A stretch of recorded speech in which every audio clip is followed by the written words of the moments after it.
অসুস্থ ছিল, তারপরে মাকে মানে মানত করে অনেকটা আগে থেকে ভালো আছি। আমার ছেলেরও একই মানে খুব অসুস্থ ছিল, মানে খুব কাশত।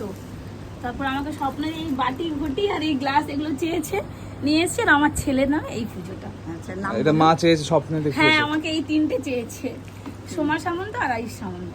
আর এর কাশি ছিল মানে 3-4 বছর, মানে কিছুতেই কম ছিল না, অনেক ডাক্তার দেখেছি। তারপরে মাকে বলে এখন অনেক অনেক ভালো হয়ে গেছে, মানে আর হয়তো 10% কি তারও কম আছে। ওটাও ঠিক হয়ে যাবে। একটু নাম এর নাম আয়ুষ সামন্ত, মানে খুব কাশত। জয় মা কোনো মনসা। ডাক্তার দেখাতে বাকি রাখিনি একে। মানে মায়ের নাম যত হ্যাঁ, এও প্রতিদিন ঘুমানোর সময় মাকে মানে ফোনে ফটো দেখে প্রণাম করে তারপরে ঘুমোতে যায়। মা দয়া হয়েছে হ্যাঁ তাই হ্যাঁ, ঠিক হয়েছে। অনেক কমে গেছে কাশি, মানে প্রত্যেক সপ্তাহে সপ্তাহে মানে ওষুধ চেঞ্জ করতেই হতো, মানে কিচ্ছুতে ভালো হয়েছিল। জল নিয়ে যাবে, জল খাওয়াবে, আর জীবনে ওর খাসি হবে। হ্যাঁ, এর মানে খুব কষ্ট হতো প্রচুর। এখন অনেক কমে গেছে, মানে এখন আর হয় না বললেই চলে।